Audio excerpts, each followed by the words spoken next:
Soy Fernando Díaz Villanueva. Hoy es 24 de septiembre de 2017 y esto es La Contracrónica.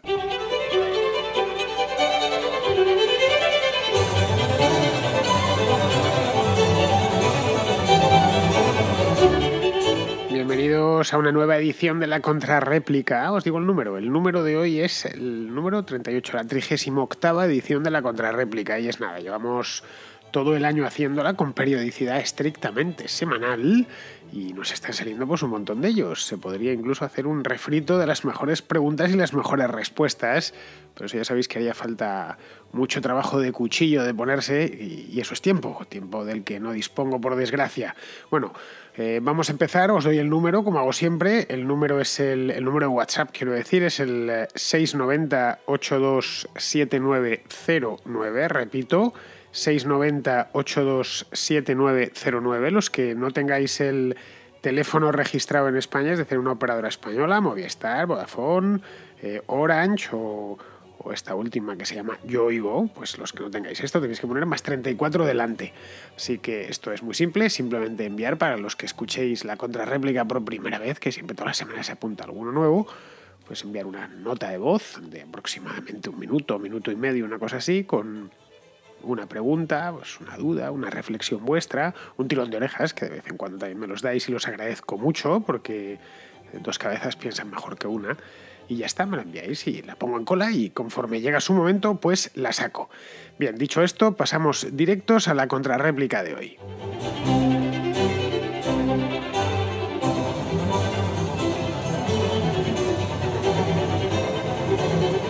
Empezamos la contrarréplica de hoy con Rocío, que es un oyente de Ceuta. Ceuta es una ciudad española en el norte de África. Para los que no seáis españoles y no lo sepáis, es una plaza de soberanía, se llama, es el título formal de la ciudad, que está rodeado por Marruecos por todas partes. No ha sido siempre española, fue portuguesa. Lo único que cuando las coronas de Portugal y España se separaron en el año 1640, pues Ceuta se mantuvo leal a la corona española, de ahí que lleve las 5 quinas de Portugal en su escudo. Es una ciudad que tiene muchísima historia y, por cierto, es muy bonita, una auténtica preciosidad. Pues bien, Rocío, los que no hayáis ido a Ceuta, os lo recomiendo y está muy cerquita, simplemente hay que cruzar el estrecho de Gibraltar y no faltan nunca barcos. Tiene además un helipuerto, lo que no sé es quién vuela al helipuerto y desde dónde. Supongo que será desde Málaga o desde Algeciras, una cosa así. Bueno, pues Rocío nos quiere compartir una reflexión sobre el yihadismo y de dónde viene. Echo en falta una reflexión general sobre los centros de cultura islámica que imparten clases a diario por las tardes. Yo soy profesora de secundaria y te podría decir que el 90% de mis alumnos asisten diariamente 2 o 3 horas a estos sitios. En estos lugares se fomenta el odio al sistema occidental y en muchos casos están incluso subvencionadas con dinero público. Así que, en fin, no hay control acerca de los contenidos que se imparten ni sobre el perfil de los educadores. Y en un Estado de Derecho, donde toda actividad docente ha de cumplir una serie de requisitos acorde con la legislación vigente, resulta paradójica la laxitud de las autoridades al respecto. Es algo que no podemos tolerar, pero desde luego pasa desapercibida a la opinión pública. Los partidos políticos no están dispuestos a revisar estas actividades por los votos que les suponen. Y es un asunto que lleva años preocupándome mientras observo cómo se incrementa el islamismo radical en los barrios de mi ciudad, pero a todos los niveles. Hablo tanto de los alumnos como de sus entornos familiares. Y creo que es imprescindible abordar un debate al respecto. Pues sí, Rocío, es así y más en Ceuta, que es una ciudad, como ya he dicho antes, que está en África y que comparte frontera con frontera terrestre, quiero decir, con el mismísimo Marruecos. Una cosa parecida le sucede a la otra plaza de soberanía española en el norte de África, que es Melilla, plaza de soberanía habitada. Hay unos islotes y unos peñones, pero creo que no vive nadie en ellos, más allá de algunos militares que están haciendo ejercicios, pero con población. Bien, pues es normal aquí que tengan una población islámica o musulmana mucho mayor que la de otras ciudades. No digo ciudades grandes, sino ciudades del mismo tamaño en otras partes de España, como pueden ser las de Castilla y León, por ejemplo, donde realmente cuesta encontrar un marroquí si vamos a Zamora o a Palencia o a sitios así. En cambio, en Ceuta, por una cuestión de cercanía, y además según uno llega al puerto de Ceuta, baja y lo empieza a ver, percibe ya en ese aspecto que está en África, con todo el encanto que eso tiene. Bueno, pues podemos decir que está en primera línea de frente, ¿no? No hay ninguna otra ciudad europea, junto con Melilla, que estén en primera línea de frente, que hagan frontera directamente. No es una frontera muy larga, pues solo la frontera de la ciudad, son pocos kilómetros, pero pocos kilómetros y con una verja de padre muy señor mío altísima, vigilada por la Guardia Civil y tal, pero vamos, que están entrando y saliendo, están las fronteras abiertas y se puede pasar a Marruecos y volver a entrar a España. Hay muchísimo tráfico comercial. De hecho, estas dos ciudades españolas en el norte de África animan el comercio en toda esa zona, tanto la zona fronteriza con Ceuta como la zona fronteriza de Melilla tienen muchísima actividad comercial, este tipo de un poco lo que le pasa a la línea con Gibraltar. Tiene mucha actividad comercial, pues porque al lado hay un puerto muy activo, como es el caso de Gibraltar. Bueno, pues todo lo que cuentas es cierto y me consta que es así, porque no eres la primera persona que me lo ha dicho. Y si esto no se vigila, como bien denuncias, es porque no quieren hacerlo. Es decir, porque no hay voluntad de hacerlo, voluntad política, quiero decir, porque Ceuta no es una ciudad especialmente grande, tiene 90.000 habitantes. Tampoco puede crecer mucho más porque se les acaba el terreno, pero no tiene campo, todo el Monte Hacho, por ejemplo, ¿no? Y tiene unos bosquecillos a las afueras de la ciudad. Vamos, que es una ciudad, ya digo, del tamaño aproximado de una ciudad de provincias en España, que rodea casi por toda su extensión por el mar y perfectamente controlable, en principio, es decir, de unas dimensiones modestas, muy familiares, que no es Barcelona, ni es Madrid, ni es Valencia. Bueno, es que aquí realmente pues tenemos 2, 3, 4 millones de personas y es complicado, ¿no? Barrios gigantescos de 200, de 300.000 personas, no es ni muchísimo menos el caso de Ceuta. Yo desconozco el número de colegios que hay allí, tú lo sabrás mejor que yo porque eres profesora, pero vamos, no deben de ser muchos. Pero ejercer cierta vigilancia sobre este aspecto no tiene que ser muy complicado. Esto habría que hablar con el delegado del gobierno allí y habría que explicárselo y preguntárselo a él. Y con las mezquitas. No sé cuántas habrá. Hay una población musulmana considerable en Melilla, pero no estamos hablando de nuevo de millones porque simplemente no hay millones de personas, no hay millones de habitantes. No, es que Ceuta tiene, qué sé yo, 8 es Yakarta, ¿no? 8 o 9 millones de personas. Bueno, sí, ahí ya estaríamos hablando de palabras mayores, ¿no? Estos son 90.000 habitantes y 90.000 habitantes se controla bien. Lo que sucede, cualquier policía más o menos sabe, no voy a decir el nombre de la gente, pero sí de qué pie coge a cada uno, especialmente los que se dedican, los maleantes, ¿no? Los que se dedican a cosas malas.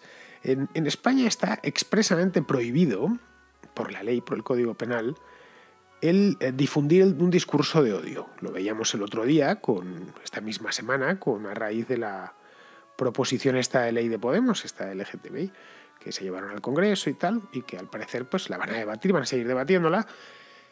Y lo que yo comentaba aquel día es que ya tenemos una legislación al respecto y que no hacía falta otra. Es una legislación además dura, una legislación de las más recientes, porque el Código Penal se reformó hace muy poquito, solo un par de años, las más avanzadas, si lo queréis poner entre comillas, en este aspecto, no ya de toda Europa, sino de todo el mundo. Luego, en principio no haría falta más que aplicar la ley. Y más cuando se ha comprobado que ese odio tiene consecuencias tangibles. Es decir, ¿cuántos han sido los milicianos del Estado Islámico fichados en Ceuta o en la propia Melilla? Ha habido detenciones, sí. Hace unos meses, esto creo que fue en enero de este año, recuerdo leer en la prensa que habían desarticulado la Guardia Civil una célula yihadista del ISIS, del propio Estado Islámico, en la misma Ceuta. Es decir, que esto tiene unas consecuencias, ya digo, que se pueden tocar, o atentados en Europa y en la misma España, como vimos el mes pasado en Barcelona. Por eso, Rocio, está bien que se sepa y deberíais difundirlo todo lo que podáis. Los ceutíes, no os va a faltar ayuda de vuestros paisanos, pero lo principal es que lo denunciéis allí. Lo denunciéis ante el presidente de la ciudad autónoma, lo denunciéis ante su consejero de Interior, si es que lo tiene, que lo tendrá, lo denunciéis ante la Guardia Civil, lo denunciéis ante el delegado del gobierno, es decir, las autoridades, en una palabra. Yo poco más puedo hacer que repetirlo, u otro periodista escribirlo en una columna o en una noticia, pero vamos, en este aspecto, si veis que realmente se está radicalizando gente joven y que lo estáis viendo con vuestros propios ojos, denunciarlo. Ya sabéis eso que decía Burke, ¿no? Para que el mal triunfe solo es necesario que los hombres buenos no hagan nada. Pues bien, vosotros que sois hombres y mujeres buenas, la primera cosa que tenéis que hacer es no consentir que el mal prevalezca. La mejor manera es denunciarlo. Bueno, pues vamos a seguimos con Luis, que es de Valencia y que nos trae un tema que a mucha gente le llama la atención, pero que hasta ahora no se ha conseguido responder nunca de manera plenamente satisfactoria. Mi duda es la siguiente. La izquierda, como ya sabemos, juega dos bandas en un aspecto, y es el tema de la defensa de los homosexuales, que van de abanderados de esa lucha, ¿no? A favor de los homosexuales, los transexuales y demás, y a su vez los vemos también a favor del Islam. Esto es una cosa que no me invento ni nada. Cualquier mínima cosa, matiz que tú puedas hacer acerca de lo que es el Islam, de la inmigración islámica que está sufriendo Europa y demás, pues ya eres un islamófobo, ¿no? La defensa que hacen de las mezquitas y demás. Entonces, al final de la jugada, la izquierda tiene que elegir, porque no puede estar jugando a dos bandas. No puede apoyar al Islam y apoyar a los homosexuales y a los transexuales, porque al final uno de los dos bandos tiene que caer, ¿no? Entonces, yo creo que al final la izquierda tiene que soltar uno. ¿Cuál crees tú que soltará? Bien, Luis, esa es una de las famosas contradicciones que habría que cabalgar, según decía el propio Pablo Iglesias, cuando le preguntaron cómo era posible que él, con lo progresista que era y lo izquierdista que era, podía trabajar en una cadena de televisión iraní, era por Hispan TV estoy hablando, donde las mujeres, las presentadoras, pues tenían que ir tapadas con un velo. No puedes estar defendiendo el feminismo y a la vez tener como compañeras de trabajo a unas pobres que les ponen un velo.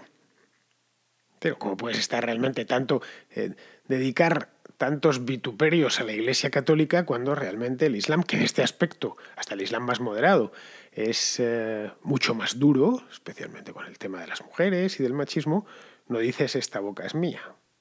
Ya se le dijo entonces, dijo, bueno, pues es que en esta vida, si queremos llegar lejos, tenemos que cabalgar ciertas contradicciones. Es lo que vino a decir Pablo Iglesias en aquel entonces, y que sus críticos aprovechan y sacan ese vídeo siempre que pueden en las redes sociales. Bien, así en líneas generales, la izquierda se define más por lo que odia que por lo que ama.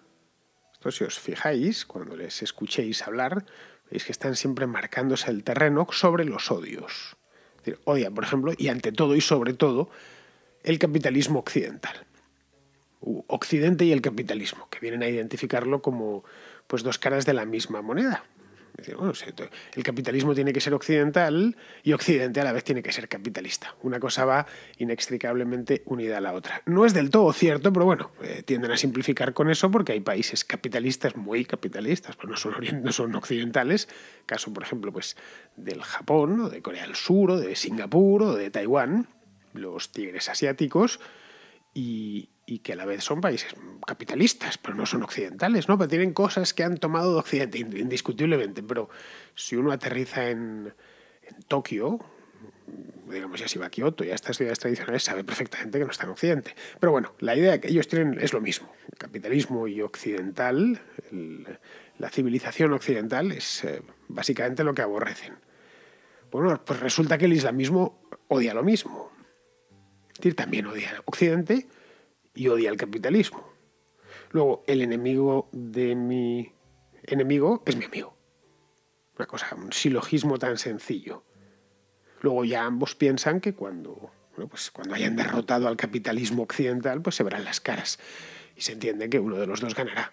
Los islamistas piensan que ganarán ellos, que aniquilarán a sus compañeros de viaje, y los comunistas o los izquierdistas nuestros piensan lo mismo. Bueno, una vez hayamos ganado, pues a estos tipos ya los civilizaremos. Así, en líneas generales, es su esquema. Piensan eso, no lo tienen muy definido ni muy bien descrito, pero más o menos piensan eso. Entre tanto, pues necesitan etiquetas. que para el izquierdismo de todas las latitudes la etiqueta funciona funcionan como balizas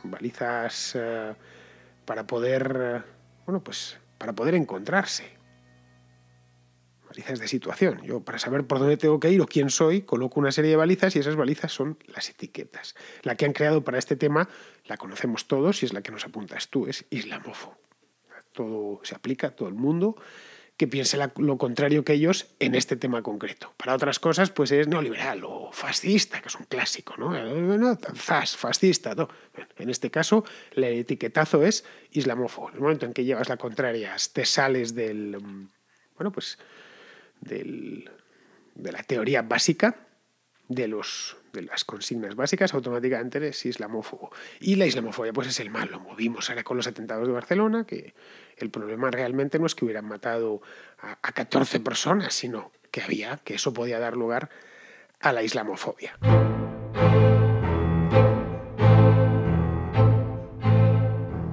Y de Valencia nos vamos a Montevideo, donde está Rodolfo, que nos trae un tema muy similar al que nos traía Luis en la llamada anterior. Simplemente para plantear un tema que tú habías mencionado en el último podcast en el que hablabas de los atentados yihadistas en Barcelona. Aquí la gente que ya te imaginarás quién es, está diciendo siempre y anteponiendo al argumento de la condena de esos atentados, la vieja ferretería intelectual de decir que Occidente atacó primero y Occidente fue el que provocó todo esto, y con sus ataques y sus intervenciones y el petróleo y demás, ¿no? Quisiera que hicieras un breve comentario al respecto sobre ese argumento, sobre la futilidad o la debilidad de ese argumento que maneja mucha gente aquí y que en general evade el tratamiento del tema principal, que es el ataque que tiene la cultura occidental desde esta secta fanática de gente. Simplemente eso, nada más. Un saludo desde Montevideo y te seguimos como siempre. Pues como os decía, lo que nos cuenta Rodolfo es lo mismo, aunque a 10.000 kilómetros de distancia, que es aproximadamente la distancia que hay de aquí al Río de la Plata, dándole, eso sí, una nueva vuelta de tuerca al mismo tema.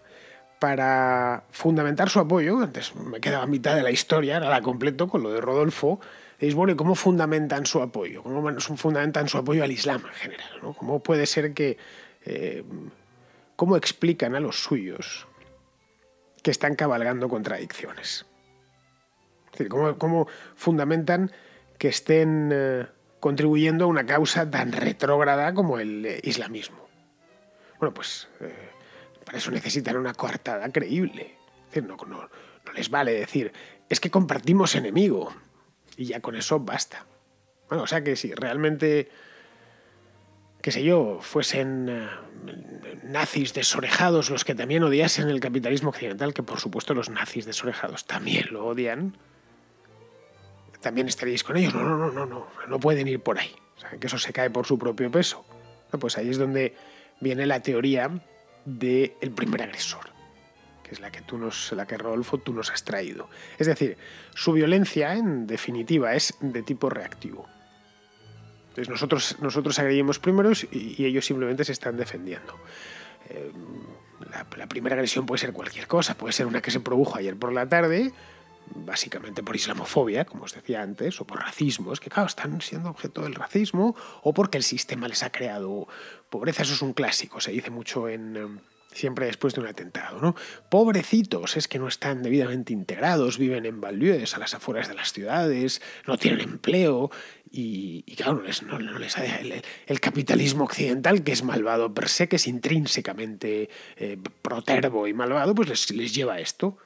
Claro, luego se descubre que no, oye, que este caballero tenía trabajo y no le había ido nada mal, y empiezan a salir fotos de Facebook en la que estaba abrochándose unos cubalibres de miedo en una discoteca en Palma de Mallorca, ¿no? ¿Cómo es posible? Eso recuerdo que se decía con Bin Laden hace 15 años, ¿no? Claro, es que estos pobrecitos han estado oprimidos por Occidente. Oiga, que es que Bin Laden es millonario.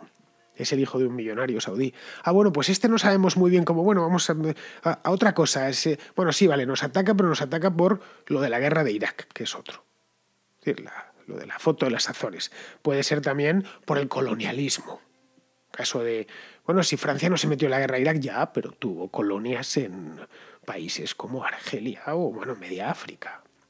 Y estuvo en Siria también, ¿no? Fue potencia colonial, no exactamente, fue un protectorado siria, pocos años además, pero da igual. Entonces, ¿por qué atacan a Alemania? Si no, bueno, pues evidentemente por lo mismo, porque también tuvo colonias, y Suecia, que no tuvo ninguna.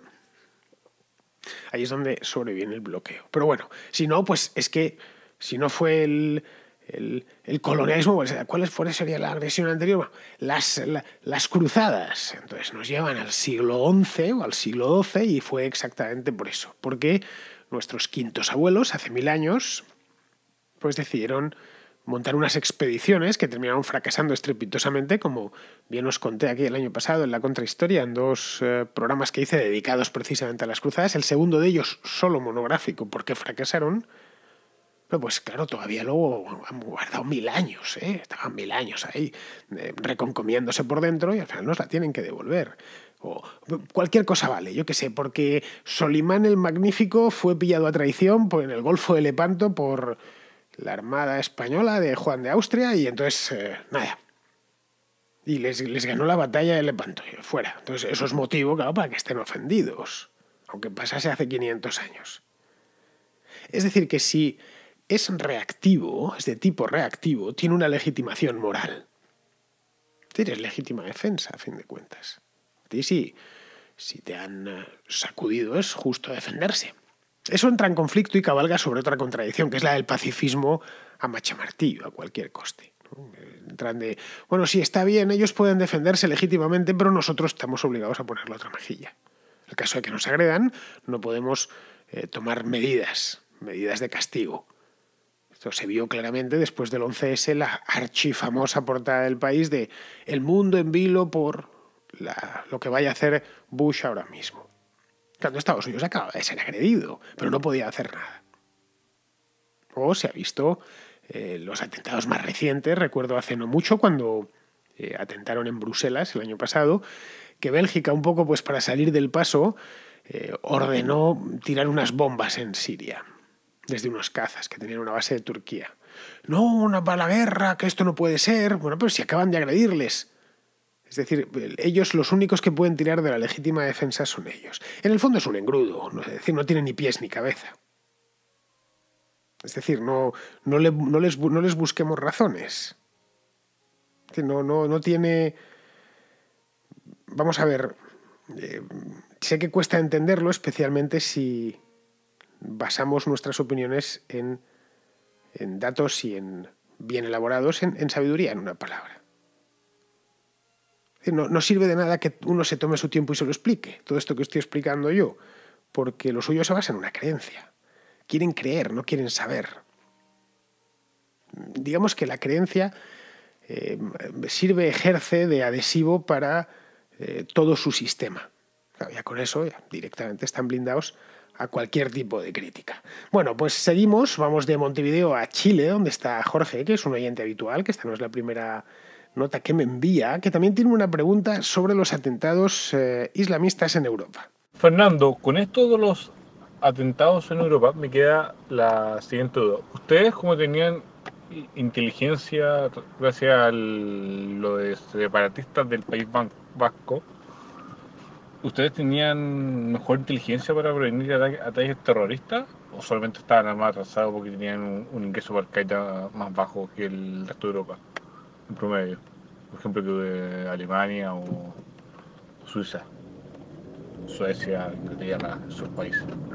Gracias. Pues sí, Jorge, es cierto que hubo una banda terrorista en España plenamente operativa, sobre todo durante los años, especialmente durante los años 70, 80 y 90. A partir de la década pasada ya entró en decadencia y fue poco a poco desapareciendo hasta que al final pues se llegó a unos acuerdos a finales de... Bueno, pues el último muerto de la ETA no sé cuándo fue, creo que en 2010. Si mal no recuerdo, su último atentado. Vamos, lo vemos por número de muertos, cuando más mataron, el año que más mataron fue 1980. No sé si llegaron a morir ese año 100 personas, o llegaron a ser asesinadas 100 personas. Bueno, pues estuvieron 50 años, desde los años 60, ya digo, hasta el año 2010, y cuerpos como la Policía Nacional o la Guardia Civil desarrollaron muy buenos servicios de información. Esa es la realidad porque, bueno, pues era una amenaza que estaba ahí y que más mataban a mucha gente.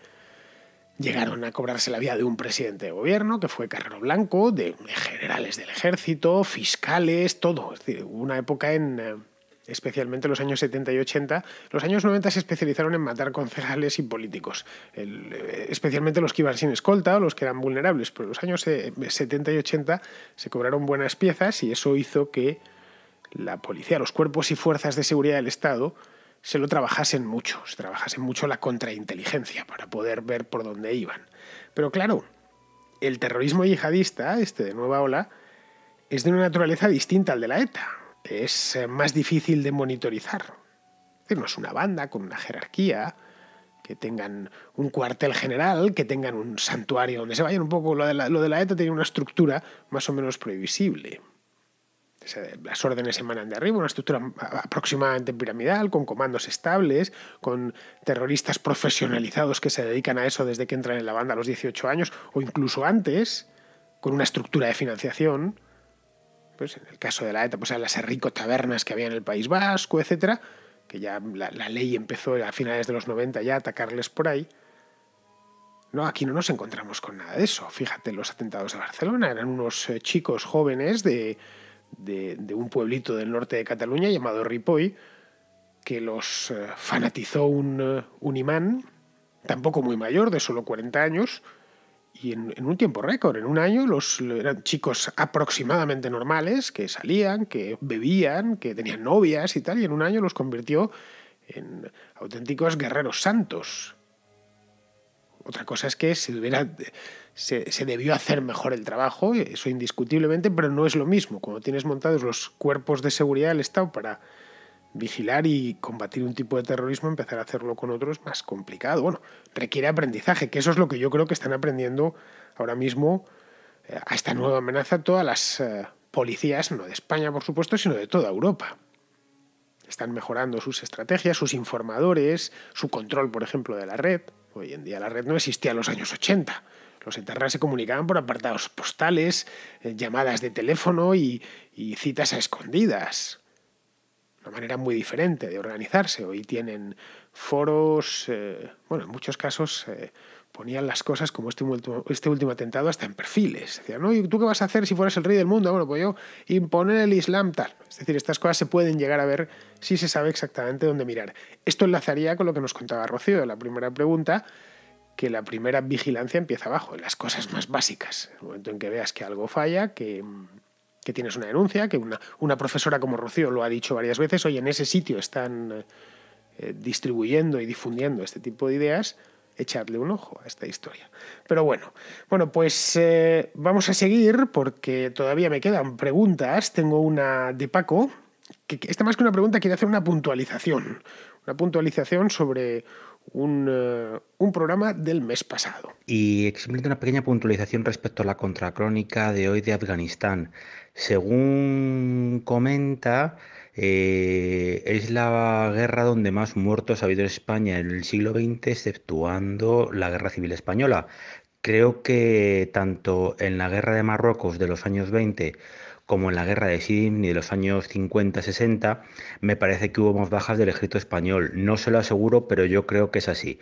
Nada, una pequeña puntualización, crítica positiva y nada, un cordialísimo saludo y un fuerte abrazo. Hasta luego. Pues sí, tienes mucha razón, Paco. En la guerra de África y en la guerra de Livni, que fue entre el año 1957 y 1958, hubo muchas más bajas que en la guerra de Afganistán. La guerra de África además fue tan larga como la de Afganistán. Duró. La guerra de África, la del Rif, podemos llamarlo, porque hubo otra guerra de África en el siglo XIX, la de 1860, ¿no? El famoso Tratado de Batras, Tetuán, etc. En el callejero de las calles de las ciudades españolas hay un montón de calles de esa guerra. De hecho, los leones que hay en el Congreso de los Diputados se fundieron con los cañones de la Primera Guerra de África. La Segunda Guerra de África, también conocida como Guerra del Rif, duró unos 15 años y dejó aproximadamente unas 25.000 muertos. Esto del año 1911, que creo que empezó, al año 1926. Y luego la de Livni, que la conocen como la Guerra Olvidada. Esta fue en el año 1957, de finales del 57, principios del 58, que no sirvió para nada. Además, dejó unos 200 muertos y sirvió para que, 10 años más tarde, en el 69 creo que fue, es cuando se le deja de nuevo, se le hace la retrocesión a Marruecos, y es cuando Marruecos se lo anexiona. Es decir, no, realmente fueron 200 muertos, quizá por eso se habla de la guerra olvidada, la típica pérdida de tiempo y de vidas inútilmente. Ambos no me acuerdo exactamente lo que dije, si fue desde la guerra civil, en este caso faltaría la del IFNI, pero vamos, sí, ambos conflictos fueron más costosos. Pero bueno, lo que quería decir, incluyendo ya esto, que lo había dejado, que se me había quedado en el tintero, es que la guerra de Afganistán de los tiempos modernos ha sido el conflicto más, desde luego en el extranjero, porque la guerra de IFNI, digamos, fue algo que se libró en casa. IFNI era de soberanía española, y hasta podríamos decir que África también, porque el protectorado no era propiamente una cosa como la soberanía, pero sí era dentro de sus propios límites. El Reino de España tenía una zona del norte de África que la comunidad internacional, una serie de tratados le habían reconocido como protectorado propio, y es una rebelión dentro del Marruecos español y del Marruecos francés, de los dos, porque Francia también tiene que salir a combatir en esa guerra, la guerra del Rif. Así que bueno, sería, digamos, casi guerras dentro de casa, y luego por supuesto la guerra civil, que dejó muchísimos más muertos.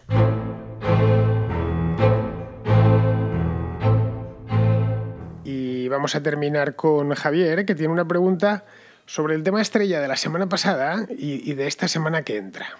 Supongo que ya no hace falta que os diga más, que ya lo sabéis. No quiero defender a los independentistas catalanes, entre otras cosas porque tienen una versión del nacionalismo muy socialista.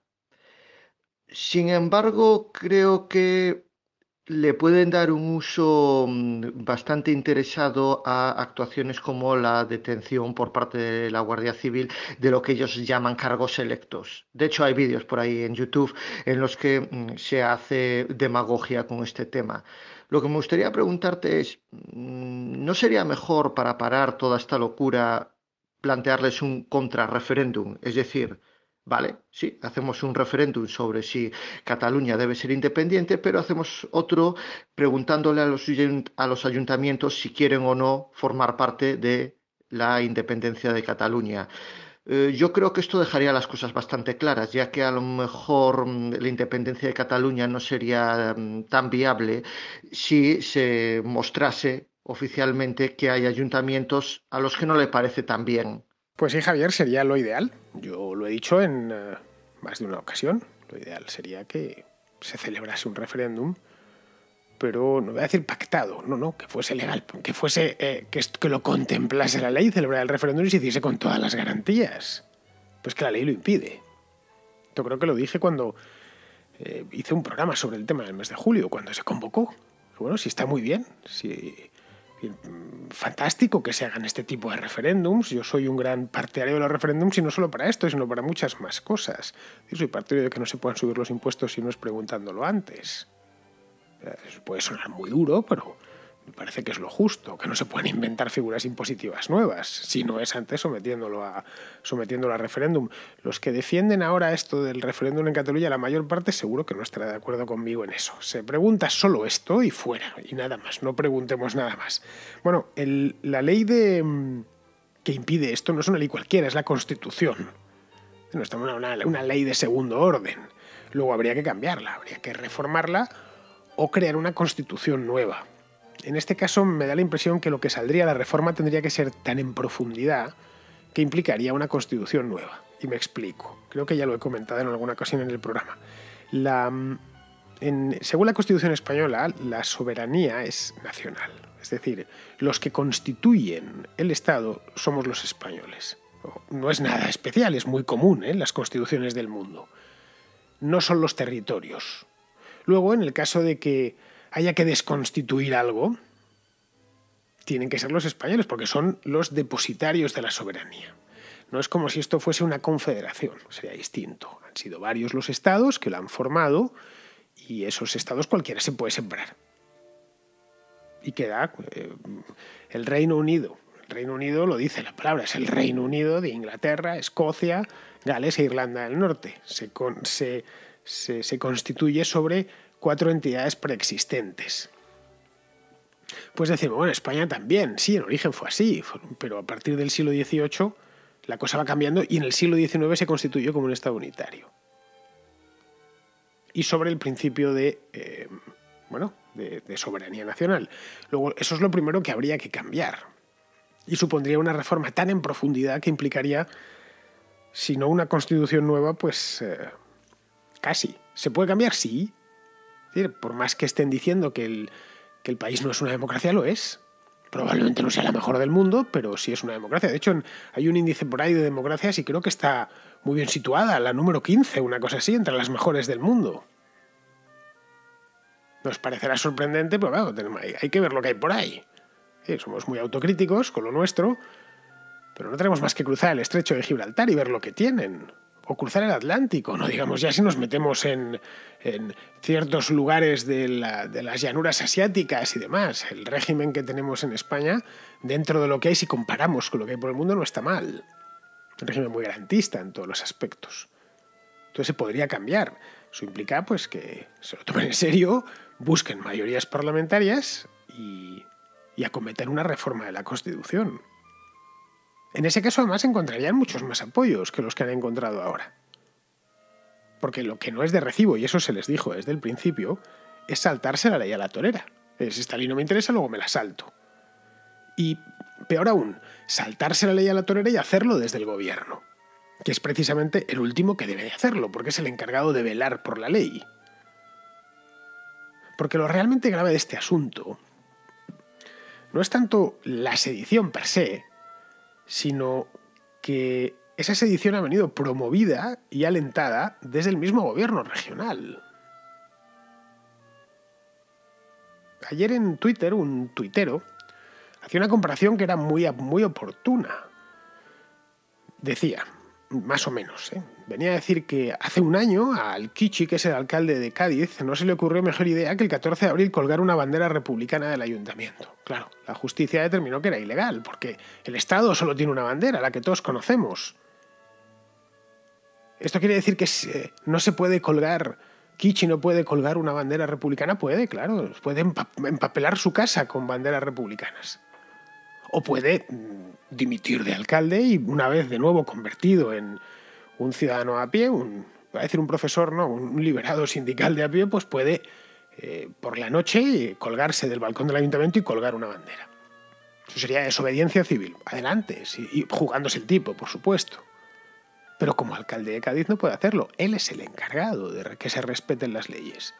Si esto mismo lo hace Puigdemont y compañía, previa dimisión, nos vamos, no nos interesa, esto de la Generalidad tal cual está concebido es un invento venido desde arriba, español, no nos interesa, pues vamos a montar una Generalidad paralela, que tenga la legitimidad real. Un poco lo que hicieron los padres fundadores de los Estados Unidos. Ni Washington, ni Jefferson, ni Adams, ni ninguno de ellos, ni John Hancock, ni ninguno era el gobernador de Massachusetts, ni de Virginia. Eran ciudadanos de a pie. Bueno, Washington había sido militar británico en el pasado. Básicamente dueños de plantaciones que decidieron desobedecer. Vale, correcto, adelante. Pero no lo hicieron desde la oficina del gobernador porque no lo eran. Al contrario, los gobernadores de Massachusetts y demás se pusieron en su contra. Esta ha sido la peculiaridad y además lo que rompe esa equivalencia, que si ese paralelismo que se hace desde hace meses entre esto y lo de los Estados Unidos, no, los señores, no tiene absolutamente nada que ver. Muy bien, espero que te haya quedado más o menos respondido, pero me da la impresión que a lo largo de esta semana todavía seguiremos hablando de esta historia. Muy bien, queridos amigos, pues con esto ya llegamos al final de la contrarréplica y me despido de vosotros hasta mañana.